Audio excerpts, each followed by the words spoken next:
Good morning, everybody. Good morning from a beautiful day here in Texas. It's still a hot one, but it's a beautiful day. Miss Melinda, this is her time of day right here, the morning time. Even though we're here limited time, like that McRib at McDonald's. Only limited. Only limited. Seasonal. Yeah. Melinda still enjoys growing stuff, so she didn't grow a big garden or nothing, but we got here, I think, maybe around May 28th, 29th. Yes, something like that. And she did get busy growing a few plants. So we'll show her little mini garden here of what all she's got going on.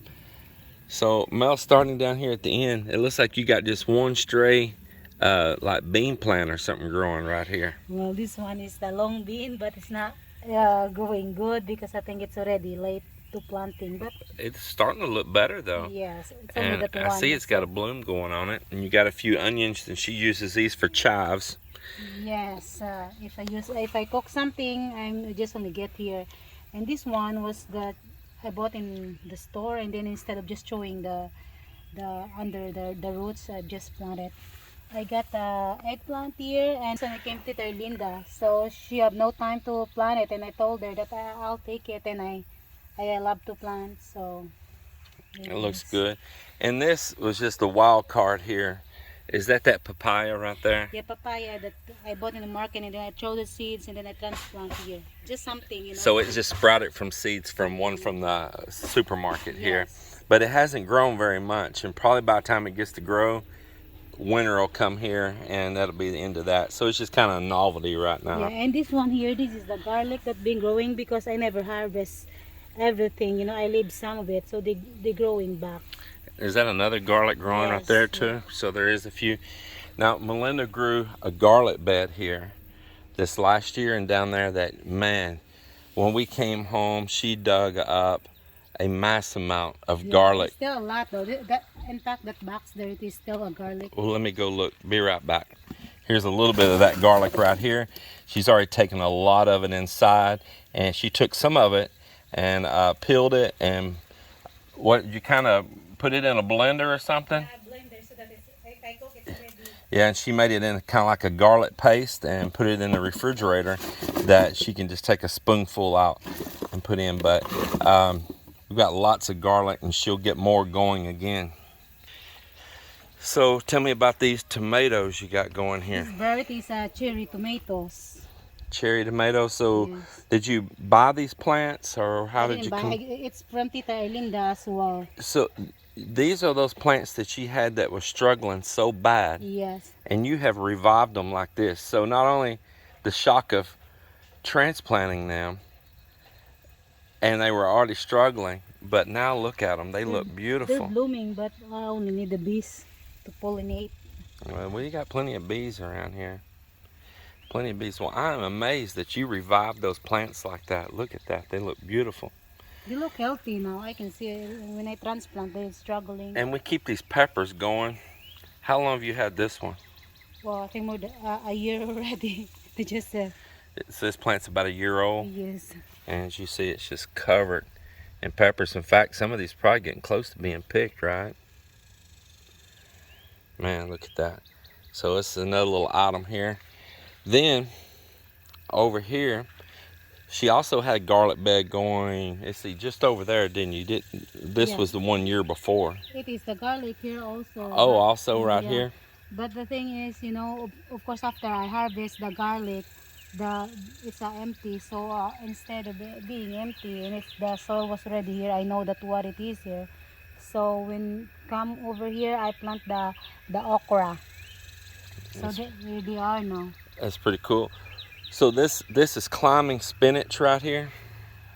As y'all see, this is climbing spinach. She'll come out here, and now it twists itself around like this, doesn't it? Yes, yeah. Isn't that amazing? Just look at that, how it does it. Perfectly spirals itself.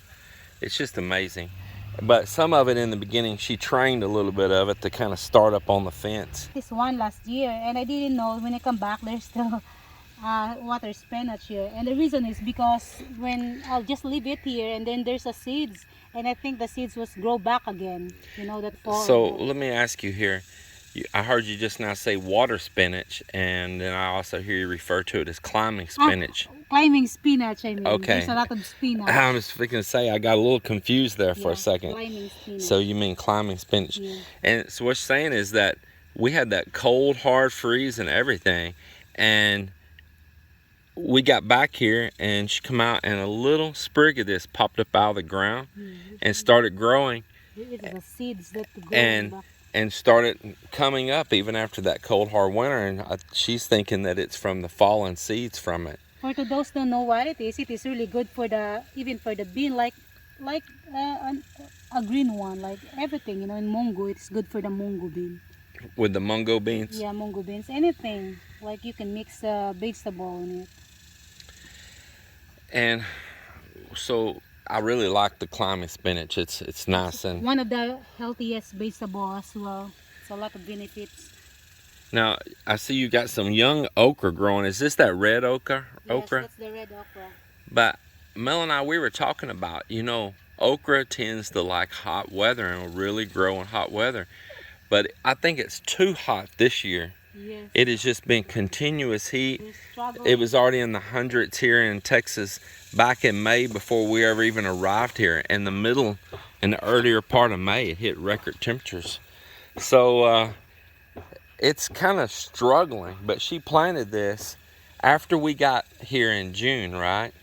So it kind of got a late start on planting, and boy, every day, soon as this shade comes off of here in just about, maybe another hour, over the treetops there, man, these just wilt down. The heat is just unbelievable. Mel, so what we got going right here? This one is the onion. So you're going to let it go to seed? Yeah, there's already a seed actually. I see they're starting already. Yeah. There's already draft. So what, are you just using it for chives too, or what's your plan? Yeah. I'm just grow whatever it is. If they survive. So far they're surviving. Normally we would be getting a lot of okra, but it's like, man, this heat's too much. Yes. They're growing. And you got another papaya here, huh? Yes. And for you that don't know, this rose bush, which the heat is really being abusive to it right now too. This kind of rose love in the winter. They're really good, looking good. This rose bush is here. There's two of them, and they, like Melinda's saying, they really thrive in the winter, and they put out beautiful blooms. It's just this super hot weather right now is kind of working them down for a little while. Many years ago, on Valentine's Day, 2016, I planted it. I bought her roses for Valentine's Day, but instead of getting her cut roses, I bought her rose plants. And at first she looked at me like, what the heck, you cheap sucker. She looked at me like, what the heck, this isn't a, dozen cut roses. And, but I told her, I said, you know what, Mel, you like to grow things, and I can get you these roses here, and you'll have roses from me forever. Was that a good line? Was it a good line, Mel? He can only make excuse in that. And so she did. She took it out here and she planted it, and then she actually separated part of the plant, and she grew a second one over here. And so, as I said, it was the perfect cheap excuse. But she has just roses growing all the time, and you see here's a dried up one now, but it will be covered in beautiful roses out here. So then you got more tomatoes growing here. Where did these come from? It's the same, from Tita Linda. All of these is those from Tita and Linda, huh? Yeah, they got tomatoes on them, don't they? Yes. Sure do. And you got another here. Now, these, man, you can see they got that one tomatoes is we bought growing. in Walmart. Yeah, these, when we, I don't know, I guess we'd already been here for a couple of weeks or something. So it was about mid-June. She got these right here, but these are store-bought plants. They were little short ones in the little pack, you pay a few bucks for. But Melinda knew she didn't have time to really get anything started from seed for the time we were here. And so we bought these couple of plants right here, and man, they're doing really wonderful. And as you see, they've got tomatoes here on them, around on them here. The tomato looks healthy now. When I transplant here, came from Tila, they're struggling, but now I can see it because I can't even imagine those things ever making it. They were really struggling. So this is our young little pear trees, and they're doing pretty good. I think I'm gonna top this one. I don't want it to grow too tall too fast, but we do have pears on it, and that's really cool. And this tree is really thriving here. When I planted it, it was like a little stem, about like this little twig right here, and now it's got a pretty sizable trunk on it in just a couple of years. And when I grew up as a kid, there was a whole row of pear trees all the way across this backyard here, and there was an old cottage here, and my grandmother's house was back across over there where I had that mobile home. Her house burnt down, but there was a whole row of pear trees across here, and they all did so good. Now eventually they got old, and storm took them out and stuff, laid them down. Another encounter with a small tornado. Tornadoes are a real deal in Texas, I tell you.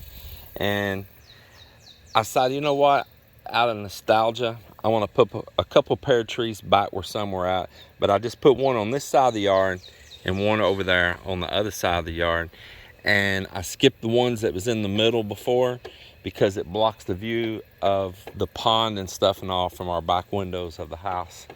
But the pear trees are nice. We probably won't be here to collect the fruits this year, but you know, we've got friends and renters now here, and like Mike, that he might enjoy to come out here and get them. He helps mow the yard and all. We've got Ate Helen and Patrick, Fil Am couple living over there in the mobile home. They might want to enjoy some. So it's not just about ourselves. They can be more than welcome to come collect some of the fruits from it as well. Now, this is a peach and an apricot tree. This is actually the apricot, and that's the peach. And we got a lot of apricots off of there this year. For it to be its first year for us to get fruits from it, it was its first year producing, and we really enjoyed them. We were in perfect timing when we got back here from the Philippines, that within just a couple of weeks after we were here, 2 or 3 weeks, we were able to harvest fruits from it and enjoy those fruits. And glad they survived the winter. It did kind of affect this tree, and it's had to be pruned back. It did kill off part of the tree with that real harsh winter, but at least part of it survived. Also, I lost, and it's trying to grow a shoot out here right now, but I don't think it's going to survive. I lost a couple olive trees. I've got a magnolia growing here in the backyard.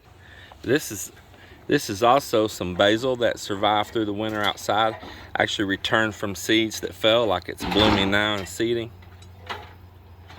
And it just reseeded itself in this pot and started growing all over again. Man, does that smell good. Boy, it smells good. I'm gonna eat that.